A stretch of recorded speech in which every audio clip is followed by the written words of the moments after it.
les pedimos a los presentadores que empiecen con la siguiente parte que tenemos ya preparada. Bueno, hola, no sé si nos ven. Sí, sí los escuchamos, claro. Ahí estamos. Los vemos también. Buenas tardes. Si tienen la presentación, Ángel, para que empecemos justo a tiempo y todo el mundo pueda, digamos, empezar así que desde el principio. Hola, David. Hola, Carla. Hola. Hola. Qué bueno que están con nosotros. Adelante. Damos algunos datos generales que ya están aquí y ustedes también pueden pues, abundar en lo que requieran hacer, sobre todo decir qué es lo que hacen, cómo lo hacen, a qué horas lo hacen. Gracias. Antes de que empiecen, a mí me gustaría presentar a los doctores, que para mí es un orgullo. A los dos los vi de chiquitos y ahora son todos unos grandes investigadores. El doctor David Valle y la doctora Carla Mesa, ambos egresados de la licenciatura en Ciencias Genómicas, con un posgrado exitoso en Estados Unidos, y hoy nos van a presentar huellas del pasado. ¿Recuerdan tus células las experiencias de tus padres? Gracias. Gracias. Muchas gracias. Bueno, pues antes de comenzar, nada más les vamos a mostrar rápidamente. Tenemos aquí una pequeña imagen con nuestros correos electrónicos. Ahí está. Por si alguien tiene alguna pregunta, alguna duda, nos quiere escribir después de esta plática, con mucho gusto podemos ayudar a intentar contestar sus preguntas. De todos modos, esta información la vamos a poner ahorita, terminando la plática, para que todo el mundo pueda anotar con calma. Sí. ¿Vale? Le voy a dejar compartir esto. Bueno, pues gracias por estar aquí con nosotros, acompañándonos en esta siguiente plática de pantallas abiertas. Y bueno, nosotros queremos empezar preguntándoles, o más bien, seguro, comentando con ustedes que seguramente ustedes ya han escuchado hablar o escucharán o lo que leen en sus libros de ciencias naturales y biología en la escuela, de que algunas características fenotípicas o que se ven en el cuerpo de los humanos, por ejemplo, se heredan, ¿no? Por ejemplo, hay un gen que tiene que ver con qué tan ondulado es tu cabello, o de qué color es la piel, aunque ahí hay varios genes involucrados, o incluso las personas que tienen la barbilla partida, también se sabe que hay algunos genes que tienen que ver con eso, el color de ojos. Y eso tiene que ver mucho con la herencia canónica, la herencia de Mendel, que tal vez algunos de ustedes también ya han visto en su escuela. Y bueno, él claramente fue el padre de la genética, la canónica, pero nosotros hoy les queremos platicar de otras características que también se heredan, sin embargo no afectan o no involucran un cambio directo en la secuencia de ADN de los genes, o el material genético no se modifica para nada.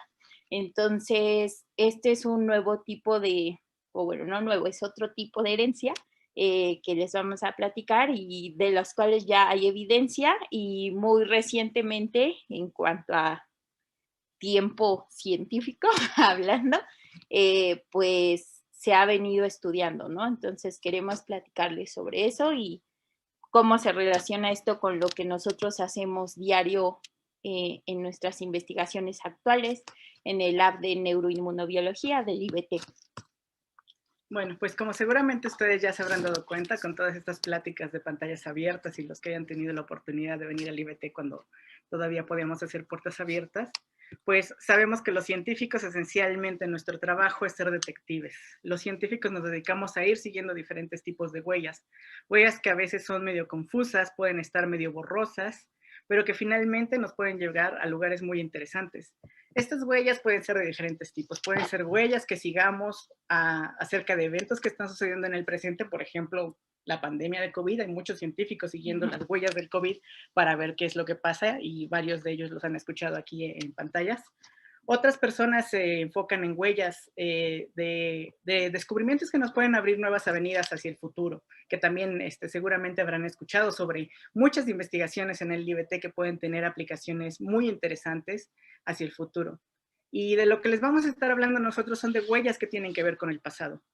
Y como toda buena historia que tiene que ver con huellas del pasado, nuestra historia comienza precisamente en un tiempo ya más o menos lejano. Imagínense que estamos en Holanda y es la Segunda Guerra Mundial. El año es 1944. Holanda en estos momentos está tomada por el ejército de Alemania. Los nazis controlan absolutamente todo. A qué horas salimos, cómo nos vestimos, qué alimentos entran y salen. Y pues bueno, la vida no es muy agradable. Sin embargo, hay una pequeña esperanza. Los aliados acaban de desembarcar y están empezando a liberar diferentes partes de Europa. Ya liberaron Francia, ya liberaron Bélgica, están a punto de llegar a Holanda. Sin embargo, los alemanes se enteraron que muchos de los holandeses estaban pues ansiosos de que los aliados llegaran a liberarlos. Y en venganza decidieron hacerles algo pues bastante terrible, dejarlos sin comer. Quitaron todo el suministro de comida en el invierno de 1944. El invierno en Holanda es terriblemente frío y es en donde menos alimentos puede uno conseguir. Fue una etapa bastante difícil. Durante esa época la gente tenía que caminar kilómetros y kilómetros, ir de pueblo en pueblo buscando algo que comer. A veces comían cosas que realmente uno no se puede ni siquiera imaginar. Durante esa época hubo muchas personas que tuvieron hijos. En nuestro caso, vamos a hablarles de una, que se llamaba Gertrude. Gertrude tuvo un hijo durante este periodo. Pues ella, como no tenía mucho que comer, estaba hecho un palo. Su bebé también estaba muy flaquito. Afortunadamente, los aliados llegaron en la primavera de 1945, lograron derrotar a la Alemania nazi y finalmente todas estas personas que habían logrado sobrevivir, como Gertrude y su hija, pudieron volver a comer. No fue el mismo asunto para más de 10,000 holandeses que muy desafortunadamente perdieron la vida. Estas hambrunas pues no son poco comunes en la historia de la humanidad, han pasado muchas veces en muchos lugares del mundo. Lo que es poco común de esta hambruna específicamente en Holanda es que ha sido la única hambruna realmente masiva registrada en la historia de algún país moderno de los que llamamos desarrollados. ¿Y por qué es importante? Porque en Holanda son muy buenos guardando registros de absolutamente todo. Quién nace, quién se casa, quién es hijo de quién, y también tienen un sistema de salud muy avanzado en el cual la gente pues va y tiene registros muy detallados de toda su historia clínica, de las enfermedades que tienen, etcétera, etcétera. Pues bueno, dentro de estos holandeses que vivieron esta hambruna, Gertrude y su hija, a la que le puso Rita, entraron a un estudio científico en el cual los investigadores trataban de ver pues qué era lo que pasaba con todas estas personas a los que les llamaron hijos de la hambruna que nacieron en esta época bastante complicada. Y se dieron cuenta de que Rita, a pesar de que durante toda su infancia, después del periodo de hambruna, tuvo una alimentación perfectamente normal, balanceada, hacía ejercicio, se alimentaba bien y tuvo una vida bastante feliz y saludable, tiende a desarrollar varios problemas metabólicos como diabetes, más que otras personas que nacieron más o menos en la misma época, pero no en la época de la hambruna. Esto fue realmente útil para estudiar cuál es la importancia de la nutrición materna durante el embarazo, pero bueno, que Rita tuviera problemas no resultaba muy complicado de entender porque pues bueno, sabemos que Rita nació siendo muy flaquita y pues uno puede imaginarse cómo la alimentación materna es muy importante y si esta alimentación no está adecuadamente, no tiene suficientes nutrientes durante el embarazo, pues bueno, los hijos tienen problemas. Los científicos estaban felices y contentos con sus datos. Pero como a veces pasa muy seguido en la ciencia, aunque estás feliz tú con tus resultados porque ya prueban una parte de tu hipótesis o lo que tú crees que va a pasar en tus experimentos, vino la sorpresa como siempre. Entonces, aquí en este caso particular, la sorpresa fue que cuando Rita, la hija de Gertrude, creció y se embarazó, tuvo 2 hijos llamados Jeppe y Molly, quienes también tuvieron, pues obviamente no pasaron por un periodo de hambruna como lo pasó su abuela, por ejemplo. Entonces ellos tuvieron una infancia y una vida pues relativamente normal en cuanto a alimentación y además también se sabía que hacían ejercicio y tenían una vida bien, ¿no? Sin embargo, alimentándose sanamente, haciendo ejercicio y todo eso, Jeppe y Molly, los hijos de Rita, empezaron a presentar problemas metabólicos, como resistencia a la insulina, que es lo que pasa generalmente en la diabetes, y otros problemas pues cardiovasculares, ¿no? Y eso sí les pegó mucho a los científicos. Dijeron, o sea, ¿cómo? ¿Por qué? Si Rita pues los alimentó bien, ella en su embarazo no tuvo que pasar ningún periodo de hambruna, entonces está muy extraño que ellos pues lo tengan, ¿no? ¿Cómo se va a heredar algo que su mamá pues no sufrió y menos ellos, ¿no? En su infancia no había ningún factor lógico o directamente o directo que se viera, ¿no? Que estuviera provocando esto. Y bueno, este caso particular dejó de ser particular cuando descubrieron que muchos más nietos de personas que vivieron la hambruna en Holanda a manos de los alemanes también tenían estos problemas, ¿no? Enfermedades metabólicas. En casos muy esporádicos, muy escasos, sí había razones para que quizás desarrollaran diabetes, pero en la mayoría no. Entonces los científicos seguían preguntándose de, pues, qué extraño, no entendemos bien todavía qué está pasando, pero bueno, a toda esa generación de personas que presentaban problemas metabólicos a pesar de no tener una causa evidente, fueron nombrados como hijos de la hambruna o nietos de, bueno, en este caso más nietos de la hambruna, ¿no? Entonces, estamos viendo en este caso cómo sus enfermedades no estaban directamente asociadas a su estilo de vida, en este caso. Entonces, pues sugirió que hubo algo en el ambiente que logró transmitirse de madres a hijos sin pasar por el material genético, o al menos sin afectarlo directamente, ¿no? Sin mutarlo, sin nada, porque lo que comenzaron a investigar los científicos fue, bueno, pues tal vez algunos genes de estos nietos se modificaron, ¿no? Se modificó igual y lo heredaron de su abuela o algo así. Entonces comenzaron a realizar pruebas. En esas épocas, pues en el 53 fue cuando se descubrió el ADN, pero bueno, tampoco se podían hacer muchas pruebas moleculares, como por ejemplo las que ya han estado escuchando en esta semana de pantallas abiertas, pero bueno, lo que sí se ha demostrado ya en estudios más recientes con muestras del pasado, por eso huellas del pasado que podemos estudiar en el presente, se ha visto que los genes de esos nietos, por ejemplo, no se alteraron. Entonces eso está sugiriendo que hubo algo más allá o fue más allá que impactó su fenotipo, ¿no? Sin importar qué tan bueno o qué tan favorable o saludable fuera su ambiente. Entonces, a ver. Y bueno, esto a lo mejor a ustedes no se les hace tan extraño, ¿no? De hecho, es como una noción hasta común. Sí, nosotros... luego dicen, ay, abuelearon. Exacto, o sea, tenemos a pensar que, bueno, no sería tan raro pensar que algo que le pasó a tu abuelo o a tu padre va a tener algún efecto en ti. Sin embargo, para los que estudiamos biología, sabemos que decir que algo que le pasó a tu abuelo se puede heredar a ti sin alterar el ADN es una herejía completa.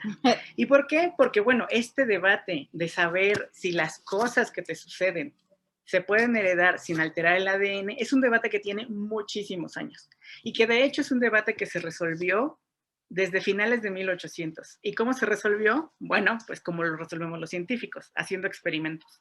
En este caso, uno de los experimentos que intentó demostrar que este tipo de herencia no genética no existía, lo hizo un doctor muy famoso ahora que se llama el doctor Weizmann. El doctor Weizmann es uno de los evolucionistas más reconocidos, es considerado después de Darwin como uno de los doctores más expertos en la teoría de la evolución, y diseñó un experimento para ver si era cierto que alterando ciertas características físicas podías heredar esas características a tus hijos.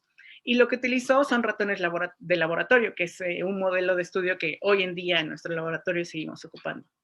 Y como lo imaginó es de la siguiente forma. Él tenía a sus ratoncitos y dijo, bueno, voy a cortarles un poquito la colita para que la tengan un poco más corta. Entonces tenía su grupo de ratones a los que les cortaba la colita y su grupo de ratones a los que no les hacía nada. Y luego vio a sus hijos, a los hijos de sus hijos, y así por 5 generaciones. Y en cada generación les cortaba la colita, algo similar como mucha gente hace con los perros hoy en día, ¿no? Y se dio cuenta que al final, después de la 5ª generación, ¿qué creen que pasó? Pues que los ratones, que eran hijos de todos los ratones a los que le habían cortado la colita, tenían una cola igual de larga que los ratones a los que no le había hecho absolutamente nada. A pesar de que constantemente les estuvo cortando la colita por 5 generaciones, esto no alteró para nada el largo de la cola de la última generación. Lo que le decía al doctor Weissman es que, pues bueno, por más que tú, por ejemplo, hagas mucho ejercicio y te pongas muy fuerte o tengas esta clase de cosas que te alteren tu físico, no necesariamente van a ser cosas que vas a poder heredar a tus hijos. ¿Por qué? Porque no modifican al ADN. Esta clase de experimentos se fue demostrando una y otra vez con muchos tipos de animales, con muchos tipos de experimentos, con muchos tipos de rasgos físicos, hasta que quedó ya muy bien establecido en la ciencia que si no alteras el ADN, no hay forma que tú puedas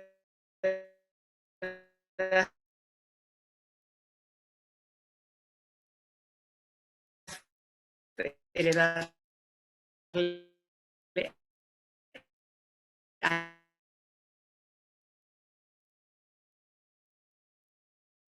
algo a tus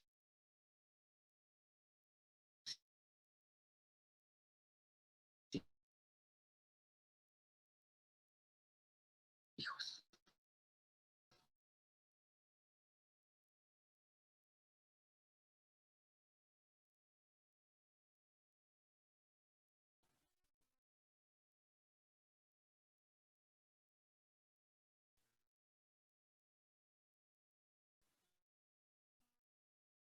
Pero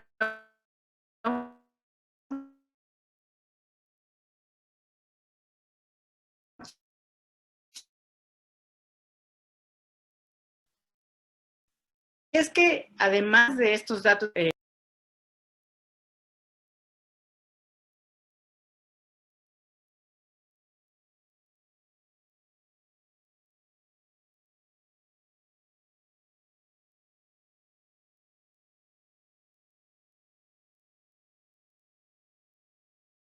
uy, perdón, pero se nos fue el internet. Sorry. Ya ven, a veces esto de la ciencia siempre se trata de resolver problemas que nunca te esperabas. Y prueba y error. Prueba y error, exacto. Pero bueno, como les estaba platicando, estos datos también se comprobaron con otros datos de otra gran hambruna que hubo en China y que mostraban esencialmente lo mismo. Y esto fue bastante difícil de aceptar porque durante más de 100 años a todos los biólogos en todas las universidades del mundo se les enseñaba, si no alteras el ADN no puedes generar herencia. Sin embargo, bueno, el problema con todos estos estudios de los humanos es que en los humanos no nada más tenemos herencia genética o herencia biológica. Hay otro tipo de herencia que es muy, muy importante, que es la herencia cultural. Por ejemplo, no es raro ver que la hija de una bailarina de ballet o el hijo de un científico, pues también se dedique a estudiar ballet o a estudiar ciencia. Y esto no es porque esas personas tengan genes que los hagan científicos o que los hagan bailarines de ballet. Es simple y sencillamente porque, pues, si tú eres muy fan del ballet, es muy probable que vayas a meter a tus hijos a clases de ballet, apenas puedan dar unos cuantos pasitos. Y lo mismo, o sea, los hijos de los científicos, pues, conocen los laboratorios desde muy, muy pequeños y algunos de ellos o se enamoran o los odian. Entonces, pues, como en estos estudios de poblaciones humanas, a veces es difícil descartar esta herencia cultural. Puede ser que por alguna razón los nietos de la hambruna de Holanda tuvieran algo que no sé, que no estuviéramos viendo. Exacto, que no estuviéramos viendo, que tal vez su estilo de vida no era tan saludable o algo raro, pues todavía quedaba la duda de si esto era realmente un fenómeno biológico o no.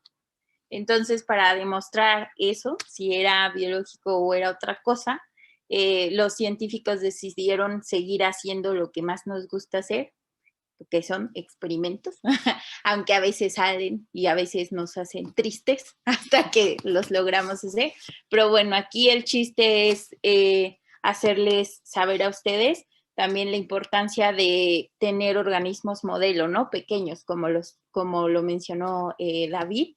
Por ejemplo, los ratones, las moscas de las frutas, incluso gusanos microscópicos se usan mucho también en el laboratorio para cierto tipo de estudios. Entonces, estos organismos, sobre todo, por ejemplo, en nuestro caso los ratones, son, por obvias razones, por tamaño, por el tiempo de gestación que tienen y todo eso, sus generaciones y todos son mucho más sencillas, entre comillas, de controlar y también las condiciones en las que habitan, ¿no? Tratamos de poner todo, pues, homogéneo, ¿no? Para que en eso, por lo menos, no queden nosotros que hubo variación, como sí pasa en los humanos, ¿no? Por más que intentes, que además ni es ético, por más que intentes, pues, poner cosas iguales para humanos, algunos van a seguir el estilo de vida A y otros el estilo de vida C porque les acomoda mejor o por sus condiciones económicas. Entonces, es por eso que estos científicos y nosotros utilizamos, pues, en nuestro caso, los ratones. Entonces, uno de los experimentos que se hizo, y que es algunos de los que también acá hacemos en el IBT, fue alimentar ratones con una dieta especial para ratones que ya venden y la podemos comprar, que es balanceada y todo eso para el cuerpo de los ratones. Entonces tenían su grupo de ratones alimentados con la dieta normal, digámosles así, y además tenían su grupo de ratones que alimentaban, en este caso, con una dieta alta en grasa, ¿no? Para ver si podían, con esta dieta alta en grasa que ya se ha validado por distintos laboratorios, pues es causa de problemas metabólicos en los ratones. Entonces ya tenían sus dos grupos y bueno, en este caso les dieron la dieta porque podríamos intentar simular una hambruna como la de Holanda, pero no creo que sea tan ético en eso para los ratones, entonces preferimos mejor alimentarlos con una dieta alta en grasa. Entonces el grupo de los ratones que tenían eso, pues se engordaron y presentaron los problemas metabólicos como resistencia a insulina y tenían cosas como diabetes y todo eso. Y después de eso, lo importante, lo clave aquí es ver qué pasa con sus hijos, ¿no? Con los hijos de estos ratones, tanto los alimentados con dieta normal como los de alta en grasa. Y bueno, ya que estaban así, estos hijos, todos los hijos, sean de papás alimentados de dieta normal o dieta alta en grasa, se les da una dieta normal, ¿no? Ahora sí se les pone igual a todos y vemos que presentan, o si presentan alguna alteración en su salud. Y pues se vio que justamente que a pesar de que coman saludable, los hijos de los ratones que comieron dieta alta en grasa sí presentaban problemas metabólicos. Entonces, sin alterar genes también, se ve que lo que comen sus papás, incluso sus abuelos en otras generaciones, pues tiene un efecto fenotípico o en la salud de los ratones, a pesar de que su ambiente, de que su comida sea sana, ¿no? Ellos no comen dieta alta en grasa y a pesar de eso presentan, pues suben más fácil de peso que los otros ratones y además presentan diabetes like, ¿no? En ratones. Entonces, una vez que estos datos fueron reportados por primera vez en la literatura científica, como les mencionamos hace rato, pues muy recientemente, hace como unos 10 años más o menos, comenzó como una, no sé, revolución o algo así en el mundo científico, al menos de la parte, pues esto, ¿no? Lo que estudiaban las partes metabólicas y además de la herencia canónica que antes no se podía concebir que no pasaba si no cambiabas algo en los genes, ¿no? O en el ADN directo. Entonces, aparte de los ratones, este tipo de, pues, de herencia diferente, transgeneracional se llama en términos más acá, pero también puede ocurrir en las moscas de la fruta y en los gusanos que les dije. Claramente a cada uno pues les dan las dietas que son, ¿no? O los ambientes y revisan otras características fenotípicas. El chiste es que la herencia transgeneracional pasa y no solo pasa en los humanos. Entonces, varios ejemplos de eso decían, ¿no? De esos estudios en general con los distintos organismos, o sea, que los padres hacen ejercicio, por ejemplo, pues resultaba que sus hijos eran más saludables que si los comparaban con hijos de ratones a los que no les ponían cositas para hacer ejercicio, ¿no? En donde viven. Que la madre sufrió un trauma muy fuerte en su infancia, entonces si se embarazaba, sus hijos tienden a tener conductas más melancólicas y solitarias. Esto se ha visto en estudios de ratones, no de humanos. Que el padre era alcohólico o drogadicto en su juventud, hijos de esos padres también se ha visto que tienen problemas cognitivos. Esto ya también se ha demostrado en algunos casos en humanos. Y otra cuestión es que, por ejemplo, uno de los proyectos que yo desarrollo y que ya se ha visto en otros laboratorios es que si una madre sufre de una infección durante el embarazo, sus hijos tienden a tener problemas en el desarrollo neurológico, ¿no? Entonces, eso también se ha visto. Y no implica para nada el cambio directo en el ADN. Entonces, esto nos refuerza o nos corrobora lo que algunos científicos del pasado vieron en los nietos de la hambruna, ¿no? Entonces, si era algo que era real, estaba pasando, es extrapolable a otros contextos y ejemplos y organismos, entonces, pues sí es real. Y pues bueno, o sea, volviendo al camino de detectives que tenemos los científicos, todo esto que les hemos platicado, pues es un largo camino simplemente para demostrar una cosa relativamente simple. Existe una herencia que no depende del DNA. Ahora la pregunta es, si no depende del DNA, ¿de qué sí depende? Y la respuesta real es, no lo sabemos. Eso es algo de lo que, por ejemplo, eso es algo de lo que estamos estudiando en el laboratorio. Sin embargo, cuando tú le dices a un científico que algo no se sabe, pues esto no es triste, al contrario, significa que tenemos mucho trabajo que hacer.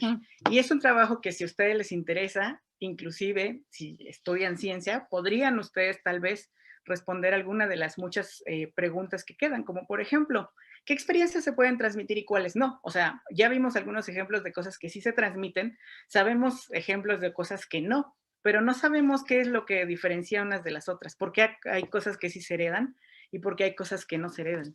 Ahora, ¿cómo le hacen para transmitirse si no es por medio del ADN? ¿Qué tan estables son estas huellas? Esto es algo muy importante porque les hemos estado diciendo mucho acerca de la transmisión del ADN y es que una vez que el ADN cambia, se queda así. Una vez que te heredan una mutación, la tienes por toda tu vida. Es algo que no se puede cambiar. Por eso nosotros nombramos esto huellas del pasado, porque tal cual son como huellas y las huellas se pueden borrar. Puedes poner nuevas huellas. Pueden ser huellas inclusive que vayan cambiando con tu edad. A lo mejor las huellas que tienes cuando eras niño o bebé no son las mismas que tienes cuando eres adulto. Y eso tiene implicaciones muy importantes en la medicina, por ejemplo. O sea, ustedes saben que, por ejemplo, no a todo mundo le hace el mismo efecto una aspirina para controlar el dolor de cabeza y un sinnúmero de enfermedades que tenemos que considerar que tal vez no nada más somos únicos por nuestro DNA, también somos únicos por las huellas que nuestros padres, inclusive nuestros abuelos, nos pasaron. Tratar de entender estas huellas es un proceso que va a ser muy largo y muy complicado, pero seguramente nos va a dar mucha información y nos va a permitir posiblemente en un futuro poder detectar esas huellas que no son tan buenas e inclusive poder borrarlas.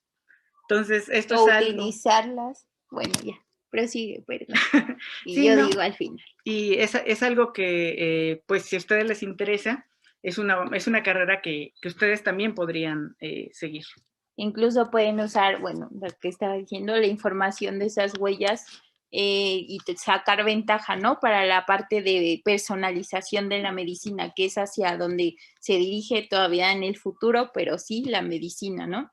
Y pues eso, como las vacunas de RNA, por ejemplo, de las que ya han escuchado mucho seguramente recientemente. Y pues bueno, eso es todo y si tienen alguna pregunta, pues estaremos felices de contestarla. Sí. Muchísimas gracias, doctores. Y no hay una, hay muchísimas preguntas para ustedes. Vamos a empezar. Maffer dice, ¿cómo es que un gen puede afectar una habilidad, por así decirlo, como lo es el hacer la lengua de rollito? ¿Qué tiene que ver con algo anatómico o fisiológico? Bueno, o sea, en realidad muchos de estos genes no son solamente un gen. Los ejemplos que nos dan usualmente en los libros de ciencias naturales y así, desafortunadamente luego uno descubre que son falsos. O sea, no son falsos en el sentido más de bien que no los dicen sencillo, exacto, pero son muy complejos de entender. Son muy complejos de entender. La verdad, en el caso específico de la lengua de rollito, yo no lo sé. No sé qué exactamente está afectando. Yo me imaginaría que probablemente sería el desarrollo de un músculo. Ajá, yo también. Pero de las células del músculo de la lengua. Ajá, entonces sería todo en el proceso del desarrollo embrionario, pero no sabemos tal cual así la respuesta ahorita para eso. Para ese ejemplo. O tal vez es más de un gen, como ya te dijimos, ¿no? Puede ser que no solo sea uno. Okay. Por ejemplo, el color de los juegos, que es un ejemplo típico, y te lo muestran como si fuera un gen, no es hay como 16 genes involucrados en el color de los ojos. Y el color de la piel son 32 genes o algo así. Ok. ¿Es cierto que los genes influyen en la formación de la personalidad? Eso es algo interesante. Yo diría que no tal cual. Hay muchos, o sea, la cultura definitivamente es posible que tenga una influencia, la educación, etcétera, tan importante como los genes en sí. Pero, por ejemplo, de lo que les estamos platicando ahorita, de esta herencia que no es genética, no son genes, no sabemos qué es, sobre todo con la parte del ejemplo que les comentaba Carla, de las mamás que reciben un trauma. Eso pues es algo pues neurológico, ¿no? Lo que les estás afectando ahí es algo del funcionamiento de su cerebro. Y ese problema en su cerebro, de alguna forma, le hereda algo a sus hijos. Que no son genes. Ajá, no son genes, pero sí puede tener una cierta influencia en la forma en la que los ratoncitos se comportan. Pero ya hablando de humanos, o sea, yo creo que es más complejo porque no nada más está la herencia que puedes recibir, sino cómo te educan tus papás, qué cosas haces tú, o sea, todo el ambiente. Todo el ambiente, exacto. La personalidad se va formando como una combinación de tus genes más el ambiente. Y de lo otro que te heredan transgeneracionalmente que no sabemos todavía bien qué es, en todos los casos. Buenas tardes. ¿Los genes pueden estar involucrados con los hábitos que heredamos de los padres? Es un poco lo que ya contestaron. ¿Y cómo el hecho de que un padre y un hijo tengan la misma forma de dormir? Ah, bueno, eso es de la forma de dormir. Yo no sabía, pero es algo inclusive que es interesante. Pero creo que sí he visto fotos que luego se ponen en la misma posición o así. El bebé y su papá hombre. Sí, no lo sé. No sé si es algo que ya se haya estudiado, pero es posible que no. La verdad es que hay muchas preguntas, muchas cosas que vemos en la vida diaria que no se han contestado, y justo ahí no sabríamos decirles si es algo como tal genético o de esto de lo que estamos hablando que se llama epigenético, esa es como la palabra. Aunque a mí me gusta más el pasado. Un poco para hilar justo esta parte, hay voy a hilar 3 preguntas que dice, ¿en qué consiste la genética? ¿Qué importancia tiene? ¿Y qué es un test de genética? Adelante. ¿En qué consiste la genética? Bueno, la genética la podemos definir justamente como lo que les explicaba Carla al inicio, es la herencia del ADN, de los genes, y el estudio de cómo es que los genes participan en la herencia y en el funcionamiento de los organismos. Y también en esa genética, dentro de ella, puedes estudiar, es que ahí ya va, es otro nivel, así de, tienes cierto gen, ¿no? Que, por ejemplo, se expresa, no sé, en las florecitas. Hay un gen para el color rojo. Entonces, hay otras cosas que la genética también toma en cuenta, como qué tan penetrante es ese gen que se exprese o si se combina con otro que a veces está y a veces no, dependiendo de lo que heredas. Por eso es importante saber también qué genes tienes. Se va a hacer menos intenso el rojo y entonces ya vas a aparecer más rosa, o hay otro que lo va a bloquear porque son mutuamente excluyentes, no pueden coexistir y entonces ya la flor es blanca. Entonces, justo la genética estudia no solo las características que han visto asociadas a un gen o a un grupo de genes, que casi siempre es más un grupo de genes, ¿verdad? Sino también el grado de participación que tiene cada gen. Y es importante pues por eso, porque sin eso no sabríamos ni siquiera, primero, lo que se hereda de manera, digamos, canónica, normal, para nosotros en el ADN, o sea, en los genes. Y respecto al test genético, un test genético, bueno, hay de varios tipos, pero esencialmente lo que hace es tratar de ver si tienes o no tienes un cierto tipo de secuencia en tu ADN. Y esto es útil, ¿por qué? Porque hay muchas enfermedades, que de hecho se llaman enfermedades genéticas, que ya se sabe que son producto de mutaciones, es así, en el ADN.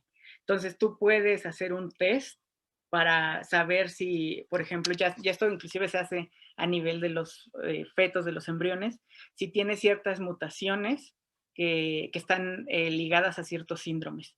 Y hay otros test genéticos que son, por ejemplo, de herencia o de ancestría, que lo que te dicen... Como los de 23andMe. Como los de 23andMe, hay compañías que en Estados Unidos y en Europa se dedican, de hecho, a hacer esto.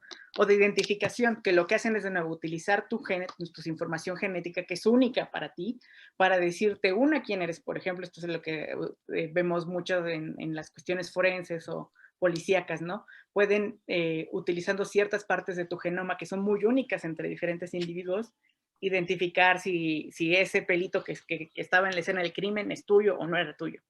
Y también se pueden hacer test genéticos para saber en general de dónde vienes, ¿no? O sea, si tú tienes genes que vienen de África, de Europa, de diferentes partes de América, etcétera, etcétera. Yo, por ejemplo, tengo 8% de genoma de África Central. Qué raro, pero sí.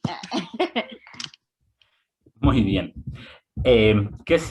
¿Qué podríamos hacer para contrarrestar estas posibilidades de que nos perjudiquen de estos fenómenos de herencia de nuestros padres o abuelos? Pues yo creo que como a nosotros un profesor de genética siempre nos decía, genes no son condena, ¿no?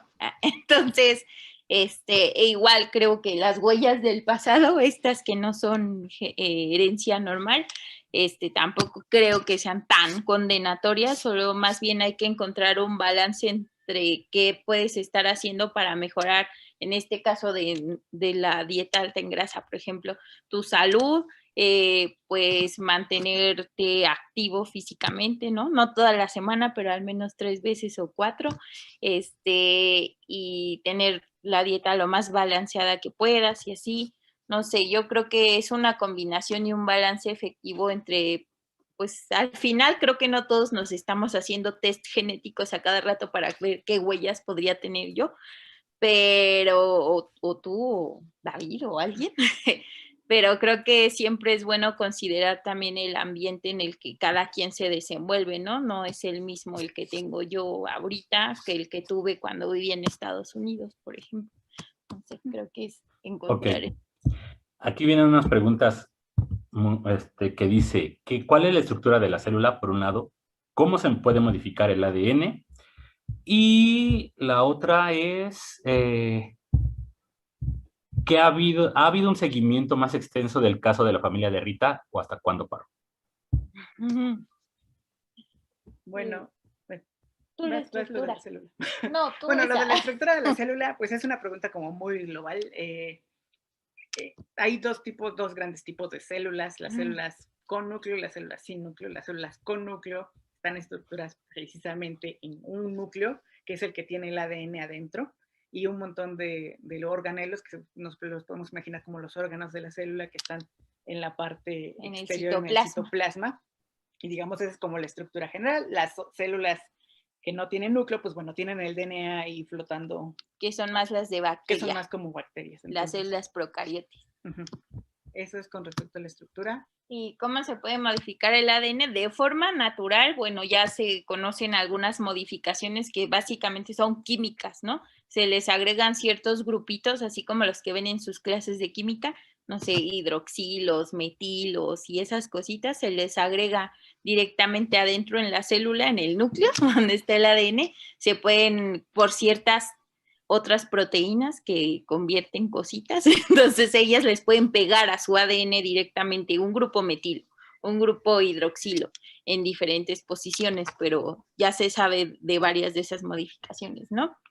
Y hay otra forma que, por ejemplo, se ha utilizado mucho ahora como herramienta para estudios de biología molecular, ¿no? En células, incluso ya hay algunas universidades que hacen ratones con genes modificados directamente y que se llama CRISPR-Cas, la tecnología CRISPR-Cas, en donde literal cortas un cachito del ADN que tú quieres quitar o reemplazar por otro gen, ¿no? Para que tu ratón sea verde fluorescente, no sé, y le pones el gen que ya se sabe que da la luminiscencia verde, ¿no? La proteína verde fluorescente, por ejemplo. Pero eso sí se hace muy, hasta ahorita, muy in vitro y hasta donde yo sé, no sé, David, modificar el ADN nada más porque tú quieras o así con lo de CRISPR no es ético y no se puede hacer en humanos, ¿no? Y tampoco en los organismos solo por diversión, sí tienes que demostrar fines, pues, de investigación y eso. ¿Y cuál era la otra pregunta? La de la familia de Rita. Bueno, sí, de hecho, esa es una historia interesante porque originalmente el estudio no tenía contemplado analizar a los nietos. Este análisis se dio por casualidad porque un investigador se dio cuenta de ciertas tendencias y ya que las vio, pues ya se puso ahora sí a volver a encontrar a todos estos hijos y analizar a sus nietos. Lo más probable es que sigan hasta los bisnietos. El problema es que estos son análisis muy largos que de hecho pues ya se imaginarán, o sea, la vida de un solo investigador no es suficiente. Entonces, bueno, esperemos que siga al menos hasta los bisnietos, pero esa generación apenas es la que ahorita está creciendo entonces todavía no sabemos los datos de ellos. No ha terminado. Entonces, ¿sí hubo una modificación genética que provocara los mismos problemas metabólicos en el caso de Rita y su mamá? Pues no, hasta donde sabemos no. De hecho, o sea, genéticamente justo si se les hace como un test genético a estas personas, tú no puedes decir estos fueron de los hijos de Rita y estos fueron los hijos de otra persona. En términos genéticos son idénticos. Bueno, no idénticos, cada uno es una persona diferente, pero digamos no tienen nada genético que nos permita explicar por qué tienen los problemas que tienen. Y esto es precisamente lo más extraño del caso. Ok. Hay varias preguntas acerca de los modelos de trabajo, que qué opinan de trabajar con ratas y si el ratón es el único modelo que se ha ocupado para estudiar la herencia. La transgeneracional. Sí, bueno, o sea, de la herencia epigenética, como les decía, hay muchos modelos. Por ejemplo, uno de los modelos y posiblemente de los primeros, inclusive antes que estas historias que les platicamos de humanos, en donde se vio esta clase de herencia, es con plantas. Y una de las plantas que más se ha usado, en la que se demostró esta clase de fenómenos, es con el maíz. Esto es algo que la gente, con un fenómeno que se conoce como paramutación. Entonces, hay una gran cantidad de investigadores que están interesados en estudiar estos fenómenos en plantas. Y ahí también hay una historia que tiene que ver con la Guerra Fría y la Segunda, con la Guerra Fría y Stalin y que, pero bueno, eso no nos va a dar tiempo de platicárselas ahorita. Pero se utilizan muchas plantas, pero pues esos estudios, digamos, estaban un poco relegados porque todo el mundo decía, bueno, pues sí, las plantas siempre hacen cosas raras, pero pues como no pasa en humanos no nos importa. Ahora que ya se ha visto que también es un fenómeno que posiblemente sucede en humanos, pues se utilizan muchos modelos cercanos a los humanos. Se utilizan ratones, también se utilizan ratas.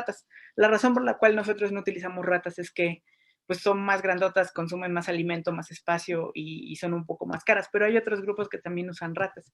Hay grupos que también utilizan, como Carla lo había mencionado, moscas de la fruta, moscas chiquititas, que tienen la enorme ventaja que son muy baratas de mantener y de una generación a otra pasa un mes.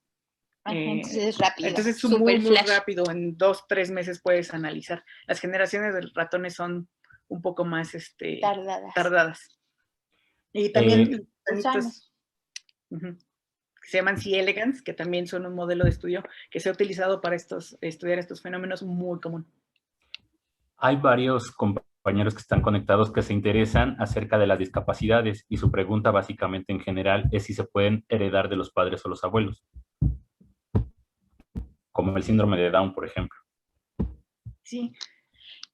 Bueno, del síndrome de Down, que yo sepa, todavía no hay, o sea, no está relacionado con algún gen o algo que se herede o así. Ese es más, básicamente, creo que hay un problema más en cuando está la fecundación del óvulo con el espermatozoide, y entonces de ahí heredamos la mitad de nuestros genes de nuestro papá y la mitad de nuestra mamá. Entonces, al momento que se van a separar para ir duplicándose las células del embrión, hay como una no tan buena separación de los cromosomas, entonces hay veces que como no se da tan bien, el cromosoma 21 no se separa como debería y entonces por eso quedan 3 en lugar de solo 2, ¿no? Y es la trisomía 21, pero ese no es causado por ningún gen, eso es por un mal proceso de segregación o separación a la hora de la meiosis, cuando está creciendo el embrión. Uh-huh. Y hay otros, hay posiblemente otros tipos de personas con discapacidad que posiblemente sí tengan algunas mutaciones. A lo mejor son una combinación de mutaciones genéticas y otras cuestiones transgeneracionales. Transgeneraciones. No sé. En particular, por ejemplo, lo que les estaba platicando Carla de cuando las mujeres se embarazan y tienen una infección muy fuerte y sus hijos tienen problemas neurológicos, varios de esos problemas son, por ejemplo, autismo. Entonces, bueno, en ese caso es posible que sí sea una causa, digamos, epigenética. Pero la verdad es que todavía esto es algo que apenas se está empezando a investigar. Ok, esta pregunta está interesante. Dice, esto tendría que ver algo con la ley del uso y desuso que propuso Lamarck? ¿Lo han platicado? ¿Expone una especie de reivindicación de algunas de las propuestas de Lamarck? Sí, esa es una muy buena pregunta. De hecho, todo mundo, cuando se enteran de lo que es la epigenética, en particular de la epigenética transgeneracional, hace referencia a Lamarck. Porque sí, o sea, esencialmente es un poco lamarckiano en el sentido de que sí hay caracteres que se adquieren durante la vida y se heredan. Ahora, hay una diferencia clave muy importante. Lamarck pensaba que estos caracteres se heredaban justamente porque tú querías. Es decir, que si tú usabas mucho tu cuellito o si tú querías realmente alcanzar la manzana o lo que estuviera en el árbol, entonces ibas a tender a heredar eso a tus hijos. Entonces era una herencia muy dirigida y consciente. En este caso, pues, ni los ratones, ni la mamá, ni Rita, ni nadie querían heredar lo que heredaban. Entonces es darwiniano en el sentido de que sigue siendo un proceso semi-aleatorio y no dirigido. Pero sí, o sea, definitivamente tiene alguna cierta reivindicación de las ideas de Lamarck si quitamos como toda la parte que Lamarck dijo de que esto es algo dirigido. ¿Es posible saber qué cambios epigenéticos puede heredar o existe cierto límite en cuanto a la herencia epigenética? Esa es una buena pregunta. Sobre los límites apenas se está investigando, es algo que todavía no sabemos. Por ejemplo, sabemos que una vez que se pasa a los hijos, de los hijos a los nietos, pues como que pierde un poco presencia de fuerza y ya para los bisnietos casi siempre termina borrándose. Ahora, ¿cuáles son las marcas epigenéticas que se pasan? Hay algunas técnicas que te permiten saber. O sea, técnicas de experimentos. Experimentos de biología molecular, pero en estos ejemplos particulares todavía no se han identificado bien cuáles son esas marcas. Entonces, como no sabemos cuáles exactamente son esas marcas, ni cuáles son las moléculas o que qué moléculas, ¿no? Qué cositas chiquitas se pasan, si es que se están pasando. Pero de hecho, eso es algo de que estamos interesados en nuestra investigación, en cuáles son las moléculas que se pasan y luego poder diseñar métodos que te permitan saber si las tienes o no. Ajá, y si están modificadas de otra forma aparte o no. Ok. ¿Qué se ha demostrado científicamente de la relación de la genética y la homosexualidad?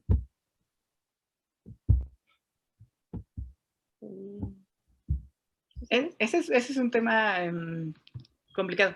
No parece ser genético en el sentido de que no hay un gen. Sí, o sea, no hay, por ejemplo, si alguna persona homosexual tiene hijos, sus hijos tienen exactamente la misma probabilidad de volverse homosexuales que los hijos de cualquier... No de volverse, de ser, exacto. de ser homosexuales que los hijos de cualquier otra persona. Pero sí parece ser algo biológico, porque no es que los homosexuales decidan ser homosexuales, es que nacen.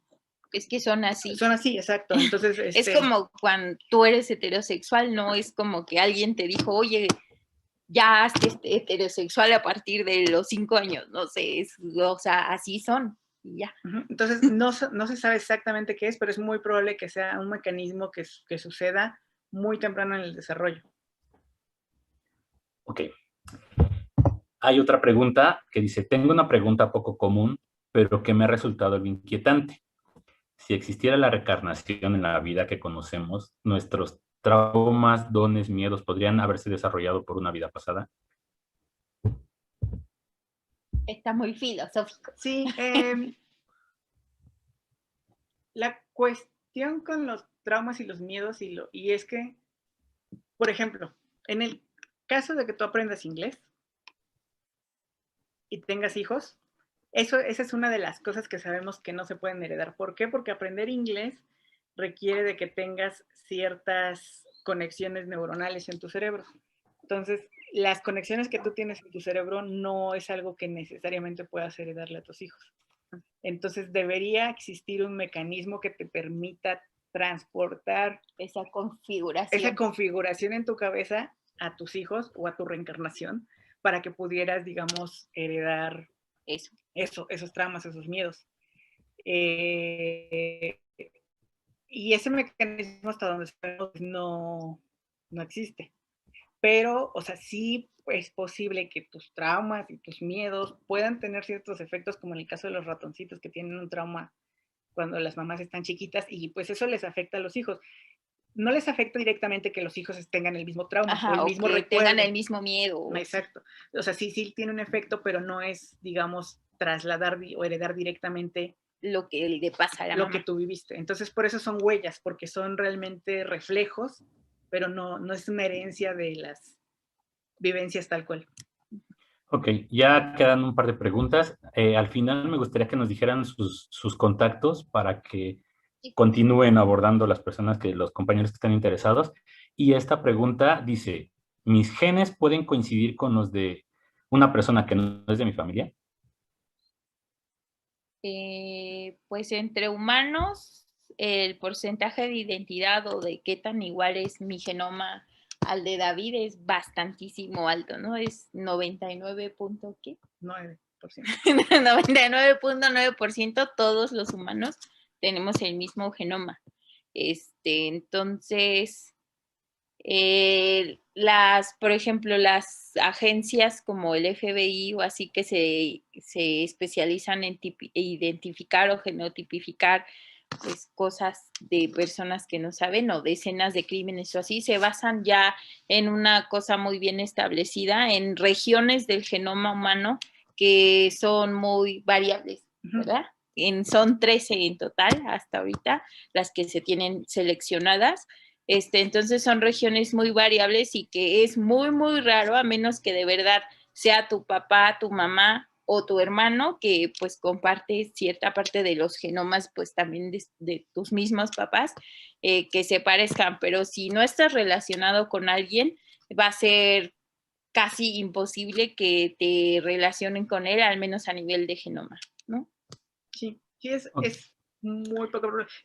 Es algo curioso porque, por ejemplo, tú te puedes encontrar dos personas que físicamente o de la cara se parecen mucho, pero ya que ves sus genes, resulta que no eran tan parecidos como tú pensabas. Ok, nos quedan tiempo para un par de preguntas más. Y dice, esta es un poco ya la contestaron.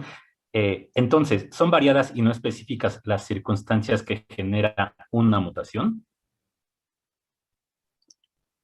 Las mutaciones, bueno, como las hablamos en biología molecular, esas sí son afecciones directas en el ADN, ¿no? En el gen. Entonces, ¿qué era la pregunta? Son variadas y...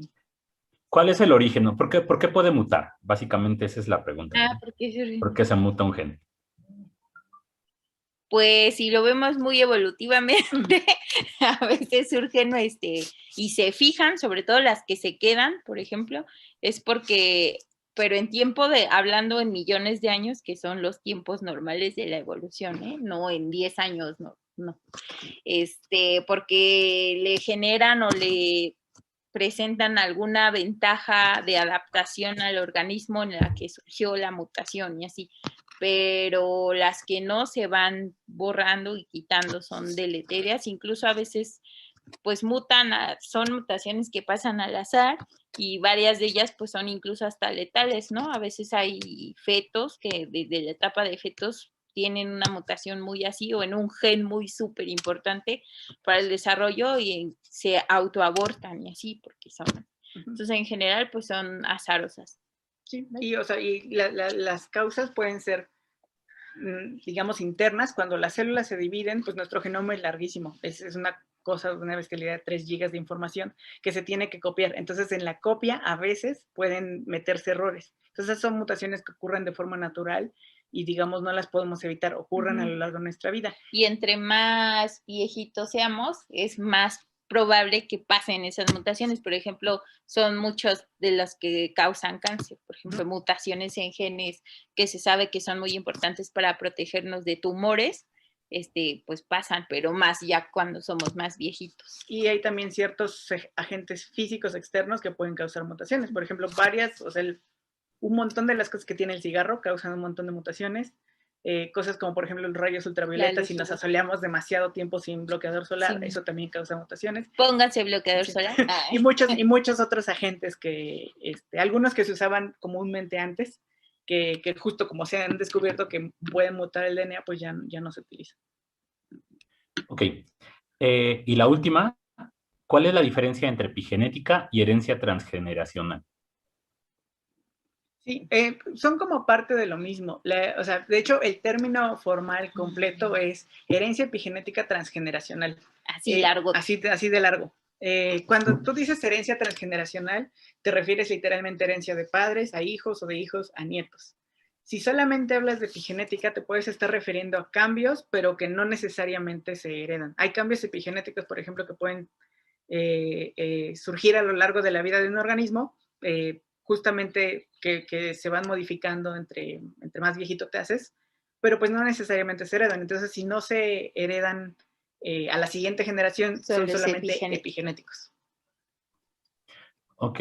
Doctores, nada más me gustaría que repitieran sus datos para que se pongan en contacto. Siguen llegando preguntas, pero se nos está acabando el tiempo. Entonces, ahí están sus datos y pues muchas gracias por tan interesante plática.